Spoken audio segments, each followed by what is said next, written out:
السلام علیکم ورحمۃ اللہ وبرکاتہ۔ ویلکم ٹو تعلیم ود امامہ۔ آج کے دور میں مرد کی پہچان کیا ہے؟ کیا صرف مرد کمانے والا ہے؟ کیا اس کی پہچان صرف طاقت یا غصہ ہے؟ نہیں، اسلام میں مرد کی پہچان کردار، عدل، رحم اور قیادت ہے۔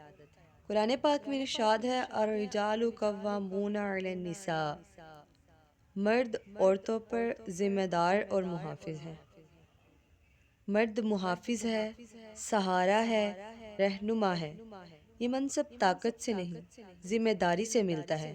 حدیث پاک میں ارشاد ہے تم میں سے بہترین وہ ہے جو اپنے گھر والوں کے ساتھ اچھا ہو۔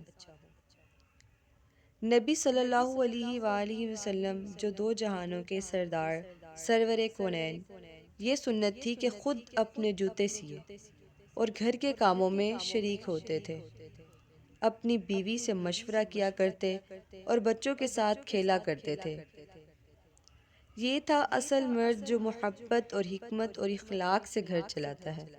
اسی طرح آپ کو ایک خوبصورت واقعہ بتاتی چلوں، حضرت علی اور فاطمہ رضی اللہ تعالیٰ عنہ کا۔ ان کے گھر میں فاقہ تھا۔ ان کے گھر 3 مہمان آئے، ایک مسکین، ایک یتیم اور ایک قیدی۔ انہوں نے اپنا سارا کھانا مہمانوں کو دے دیا۔ اللہ نے ان کی قربانی کی تعریف قرآن پاک میں فرمائی ہے۔ اسلام میں اصل مرد اور مومن کی پہچان یہ ہے صابر اور شاکر ہو، نرم مزاج اور با اخلاق ہو۔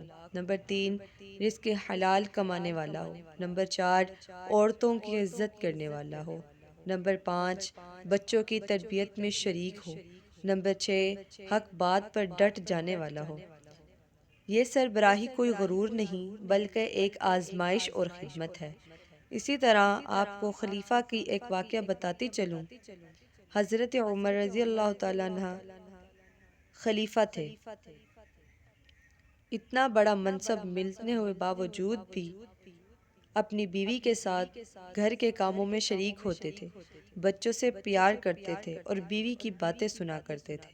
کسی نے پوچھا اے امیر المؤمنین، آپ تو خلیفہ ہیں؟ تو آپ نے فرمایا میں پہلے اللہ کا بندہ ہوں اور پھر گھر کا فرد اور پھر خلیفہ ہوں۔ اسلام میں مرد کی اصل پہچان صرف داڑھی یا آواز نہیں بلکہ وہ دل ہے جو معاف کرے، ہاتھ ہے جو سہارا دے اور قدم ہے جو حق پر چلے۔ ایسا مرد ہی باپ بن کر جنت کا دروازہ بنتا ہے، شوہر بن کر سکون کا سبب اور بیٹا بن کر ماں کی دعاؤں کا مرکز۔ تو اسی لیے اسلام کے ان قانون کو اپنائیں، صرف ظاہری نہیں باطنی خوبصورتی بھی بنائیں۔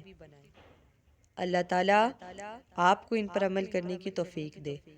اگر آپ کو یہ ویڈیو پسند آئی تو دوستوں کے ساتھ ثواب کی نیت سے شیئر کریں۔